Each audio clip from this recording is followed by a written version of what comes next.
ओम शांति। 12 अप्रैल 2021।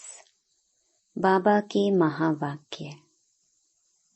मीठे बच्चे, तुम्हारी यह वंडरफुल यूनिवर्सिटी है जिसमें बिगड़ी को बनाने वाला भोलानाथ बाप टीचर बनकर तुम्हें पढ़ाते हैं। प्रश्न: इस कयामत के समय में तुम बच्चे सभी को कौन सा लक्ष्य देते हो? उत्तर: हे आत्माएं, अब पावन बनो। पावन बनने बिगर वापस जा नहीं सकते। आधा कल्प का जो रोग लगा हुआ है उससे मुक्त होने के लिए तुम सबको 7 रोज भट्ठी में बिठाते हो। पतितों के संग से दूर रहें, कोई भी याद न आए, तब कुछ बुद्धि में ज्ञान की धारणा हो। गीत: तूने रात गंवाई सोए के, दिवस गंवाया खाए के। ओम शांति। यह बच्चों को किसने कहा? क्योंकि स्कूल में बैठे हुए हो तो जरूर टीचर ने कहा। प्रश्न उठता है, यह टीचर ने कहा, बाप ने कहा व सतगुरु ने कहा। यह वर्जन्स किसने कहे? बच्चों को बुद्धि में पहले पहले यह आना चाहिए कि हमारा बेहद का बाप है जिसको परम पिता परमात्मा कहा जाता है। तो बाप ने भी कहा, शिक्षक ने भी कहा, तो साथ साथ सतगुरु ने भी कहा। यह तुम्हारी बुद्धि में है जो स्टूडेंट हैं। और कॉलेज व यूनिवर्सिटी में टीचर पढ़ाते हैं, उनको कोई फादर व गुरु नहीं कहेंगे। यह है भी पाठशाला, फिर यूनिवर्सिटी कहो व कॉलेज कहो, है तो पढ़ाई ना। पहले पहले यह समझना है, पाठशाला में हमको कौन पढ़ाते हैं। बच्चे जानते हैं वह निराकार जो सभी आत्माओं का बाप है, सर्व का सद्गति दाता है, वह हमको पढ़ा रहे हैं। यह सारी रचना उस एक रचता की प्रॉपर्टी है, तो खुद ही बैठ रचना के आदि मध्य अंत का राज समझाते हैं। तुम बच्चों ने जन्म लिया है बाप के पास। तुम बुद्धि से जानते हो हम सभी आत्माओं का वह बाप है जिसको ज्ञान का सागर नॉलेज फुल कहा जाता है। ज्ञान का सागर है, पतित पावन है। ज्ञान से ही सद्गति होती है, मनुष्य पतित से पावन बनते हैं। अब तुम बच्चे यहाँ बैठे हो और कोई स्कूल में किसको बुद्धि में नहीं रहता कि हमको ज्ञान का सागर निराकार बाप पढ़ा रहे हैं। यह यहाँ ही तुम जानते हो, तुमको ही समझाया जाता है।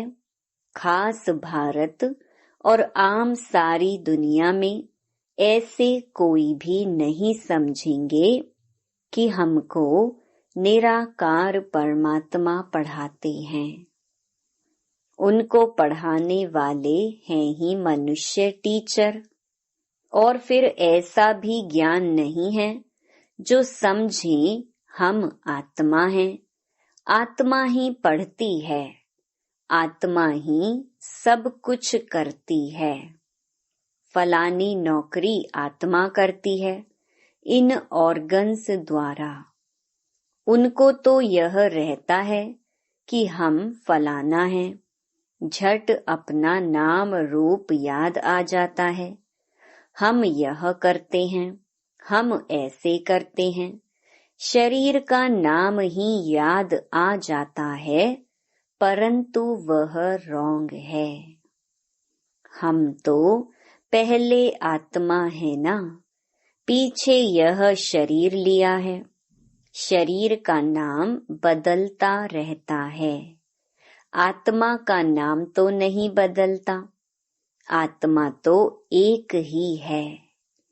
बाप ने कहा है, मुझ आत्मा का एक ही नाम शिव है।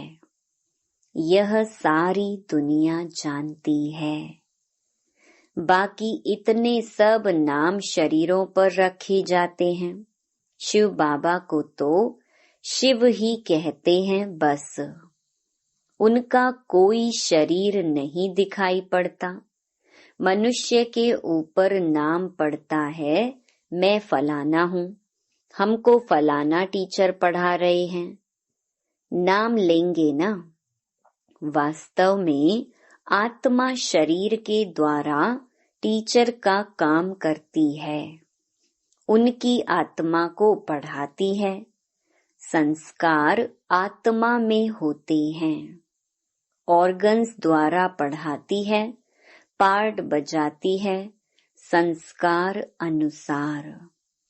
परंतु देह पर नाम जो पड़े हैं, उस पर सारे धंधे आदि चलते हैं। यहाँ तुम बच्चे जानते हो, हमको निराकार बाप पढ़ाते हैं। तुम्हारी बुद्धि कहाँ चली गई? हम आत्मा उस बाप के बने हैं। आत्मा समझती है, निराकार फादर हमको आकर इस साकार द्वारा पढ़ाते हैं। उनका नाम है शिव। शिव जयंती भी मनाते हैं। शिव तो है बेहद का बाप। उनको ही परम पिता परमात्मा कहा जाता है। वह सभी आत्माओं का बाप है। अब उनकी जयंती कैसे मनाते हैं?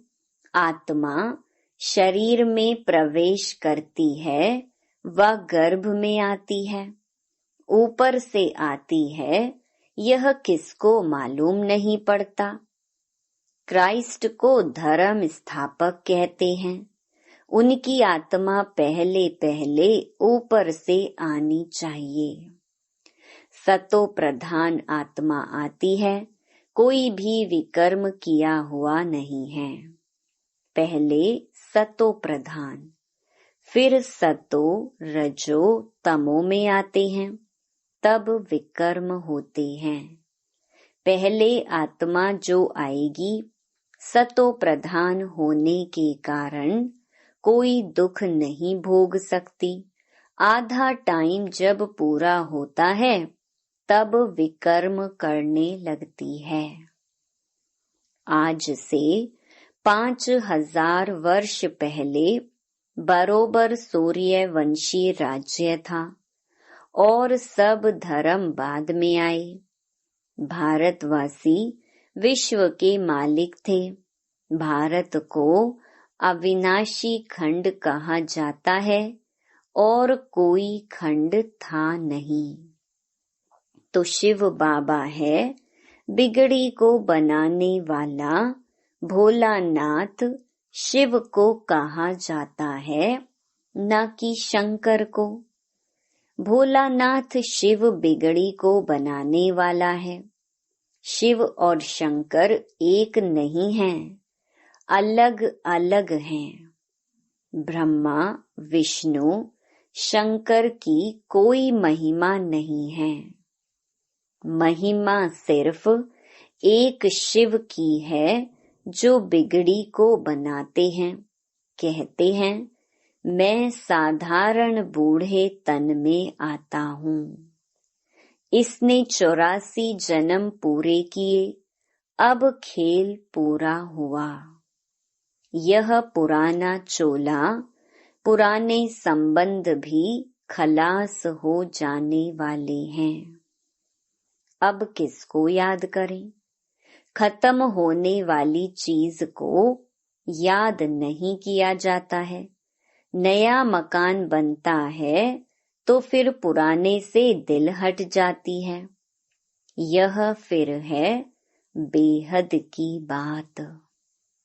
सर्व की सद्गति होती है, अर्थात रावण के राज्य से सबको छुटकारा मिलता है। रावण ने सबको बिगाड़ दिया है। भारत बिल्कुल ही कंगाल भ्रष्टाचारी है।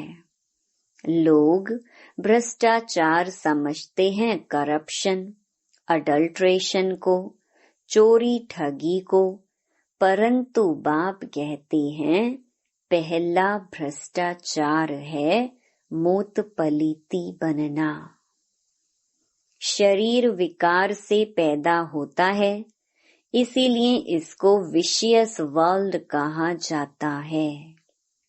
सतयुग को वाइसलेस कहा जाता है। हम सतयुग में प्रवृत्ति मार्ग वाले देवी देवता थे। कहते हैं पवित्र होने से विकार बिगर बच्चे कैसे पैदा होंगे? बोलो, हम अपनी राजधानी बाहुबल से नहीं, योग बल से स्थापन करते हैं। तो क्या योग बल से बच्चे नहीं पैदा हो सकते हैं? जबकि है ही वाइसलेस वर्ल्ड, पवित्र गृहस्थ आश्रम। यथा राजा रानी संपूर्ण निर्विकारी तथा प्रजा, यहाँ है संपूर्ण विकारी। सतयुग में विकार होते नहीं, उसको कहा जाता है ईश्वरीय राज्य। ईश्वर बाप का स्थापन किया हुआ। अभी तो है रावण राज्य। शिव बाबा की पूजा होती है जिसने स्वर्ग स्थापन किया। रावण जिसने नरक बनाया उसको जलाते आते हैं। द्वापर कब शुरू हुआ यह भी किसको पता नहीं है। यह भी समझ की बात है। यह है ही तमो प्रधान आसुरी दुनिया, वह है ईश्वरीय दुनिया। उसको स्वर्ग दैवी पावन दुनिया कहा जाता है। यह है नरक पतित दुनिया। यह बातें भी समझेंगे वही जो रोज पढ़ेंगे। बहुत कहते हैं फलानी जगह स्कूल थोड़ी है। अरे हेड ऑफिस तो है ना, तुम आकर डायरेक्शन ले जाओ। बड़ी बात तो नहीं है। सृष्टि चक्र को सेकंड में समझाया जाता है। सतयुग त्रेता पास्ट हो गया, फिर द्वापर कलयुग यह भी पास्ट हुआ। अभी है संगम युग। नई दुनिया में जाने के लिए पढ़ना है। हरेक का हक है पढ़ना। बाबा, हम नौकरी करते हैं। अच्छा, एक हफ्ता ज्ञान ले फिर चले जाना, मुरली मिलती रहेगी। पहले 7 रोज भट्ठी में जरूर रहना है। भल 7 रोज आएंगे, परंतु सबकी बुद्धि एक जैसी नहीं रहेगी। 7 रोज भट्ठी माना कोई की भी याद न आए, कोई से पत्र व्यवहार आदि भी ना हो। सब एक जैसा तो समझ नहीं सकते। यहाँ पतितों को पावन बनना है। यह पतितपना भी रोग है। आधा कल्प के महारोगी मनुष्य हैं, उनको अलग बिठाना पड़े। कोई का भी संग ना हो, बाहर जाएंगे, उल्टा सुल्टा खाएंगे, पतित के हाथ का खाएंगे। सतयुग में देवताएं पावन है ना, उनके लिए देखो खास मंदिर बनते हैं। देवताओं को फिर पतित छू ना सके। इस समय तो मनुष्य बिल्कुल पतित भ्रष्टाचारी हैं। शरीर विष से पैदा होता है, इसलिए इनको भ्रष्टाचारी कहा जाता है। सन्यासियों का भी शरीर विष से बना हुआ है। बाप कहते हैं, पहले पहले आत्मा को पवित्र होना है, फिर शरीर भी पवित्र चाहिए।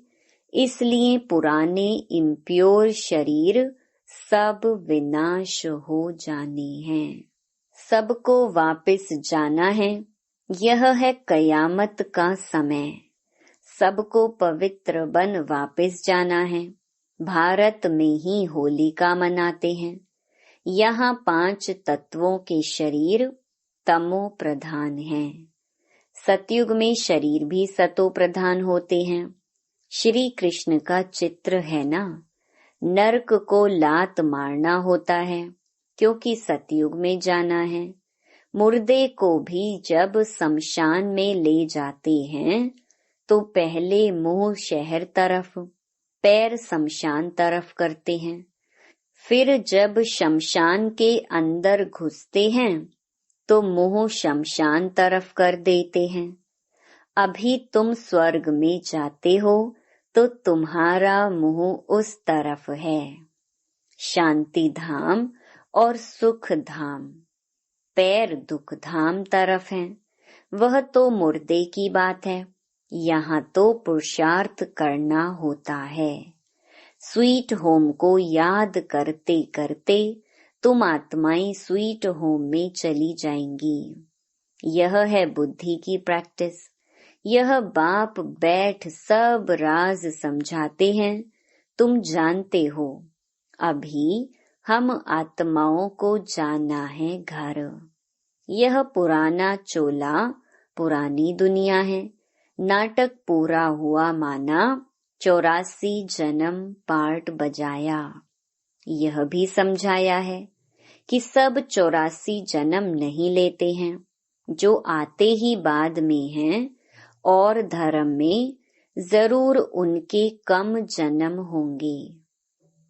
इस्लामी से बौद्धियों का कम, क्रिश्चियन के उनसे कम। गुरु नानक के सिख लोग आए ही अभी हैं। गुरु नानक को 500 वर्ष हुआ तो वह थोड़े ही 84 जन्म लेंगे। हिसाब किया जाता है 5000 वर्ष में इतने जन्म, तो 500 वर्ष में कितने जन्म हुए होंगे? 12-13 जन्म। क्राइस्ट के 2000 वर्ष होंगे तो उनके कितने जन्म होंगे? आधा से भी कम हो जाएंगे। हिसाब है ना। इसमें कोई कितने एक्यूरेट नहीं कह सकते। इन बातों में डिबेट करने में जास्ती टाइम वेस्ट नहीं करना है। तुम्हारा काम है बाप को याद करना। फालतू बातों में बुद्धि नहीं जानी चाहिए। बाप से योग लगाना, चक्कर को जानना है। बाकी पाप नष्ट होंगे याद से। इसमें ही मेहनत है। इसीलिए भारत का प्राचीन योग कहते हैं, जो बाप ही सिखाते हैं। सतयुग त्रेता में तो योग की बात ही नहीं। फिर भक्ति मार्ग में हठ योग शुरू होता है। यह है सहज राजयोग। बाप कहते हैं, मुझे याद करने से पावन बनेंगे। मूल बात याद की है। कोई भी पाप नहीं करना है। देवी देवताओं के मंदिर हैं, क्योंकि पावन हैं। पुजारी लोग तो पतित हैं। पावन देवताओं को स्नान आदि कराते हैं। वास्तव में पतित का हाथ भी नहीं लगना चाहिए। यह सब है भक्ति मार्ग का रसम रिवाज। अभी तो हम पावन बन रहे हैं, पवित्र बन जाएंगे तो फिर देवता बन जाएंगे। वहां तो पूजा आदि की दरकार नहीं रहती। सर्व का सद्गति दाता है ही एक बाप। उनको ही भोलानाथ कहते हैं। मैं आता हूँ पतित दुनिया, पतित शरीर में, पुराने रावण राज्य में। हाँ, कोई के भी तन में प्रवेश कर मुरली चला सकते हैं। इसका मतलब यह नहीं कि सर्वव्यापी हैं। हरेक में तो अपनी अपनी आत्मा है। फॉर्म में लिखवाया जाता है, तुम्हारी आत्मा का बाप कौन है, परंतु समझते नहीं हैं। आत्माओं का बाप तो एक ही होगा। हम सब ब्रदर्स हैं, फादर एक है। उनसे वर्षा मिलता है जीवन मुक्ति का। वही लिबरेटर गाइड है। सभी आत्माओं को ले जाएंगे स्वीट होम। इसलिए पुरानी दुनिया का विनाश होता है, होलिका होती है ना। शरीर सब खत्म हो जाएंगे, बाकी आत्माएं सब वापस चली जाएंगी। सतयुग में तो फिर बहुत थोड़े होंगे। समझना चाहिए कि स्वर्ग की स्थापना कौन कराते हैं, कलयुग का विनाश कौन कराते हैं। सो तो क्लियर लिखा हुआ है। कहते हैं मिठरा घुर तो घुराए, प्यार करो तो प्यार मिलेगा। बाप कहते हैं जो मेरे अर्थ बहुत सर्विस करते हैं मनुष्य को देवता बनाने की, वह जास्ती प्यारे लगते हैं। जो पुरुषार्थ करेंगे वही ऊंच वर्षा पाएंगे। वर्षा आत्माओं को पाना है परमात्मा बाप से। आत्म अभिमानी बनना पड़े। कई बहुत भूलें भी करते हैं, पुरानी आदतें पक्की हो गई हैं, तो कितना भी समझाओ वह छूटती नहीं। उससे अपना ही पद कम कर देते हैं। अच्छा, मीठे मीठे सिकिलधे बच्चों प्रति माता पिता बाप दादा का याद प्यार और गुड मॉर्निंग। रूहानी बाप की रूहानी बच्चों को नमस्ते। धारणा के लिए मुख्य सार। पहला, किसी भी बात की डिबेट में अपना टाइम वेस्ट नहीं करना है। व्यर्थ की बातों में बुद्धि जास्ती ना जाए। जितना हो सके याद की यात्रा से विकर्म विनाश करने हैं। आत्म अभिमानी रहने की आदत डालनी है। दूसरा, इस पुरानी दुनिया से अपना मुंह फेर लेना है। शांति धाम और सुख धाम को याद करना है। नया मकान बन रहा है तो पुराने से दिल हटा लेनी है। वरदान, माया के विघ्नों को खेल के समान अनुभव करने वाले मास्टर विश्व निर्माता भव।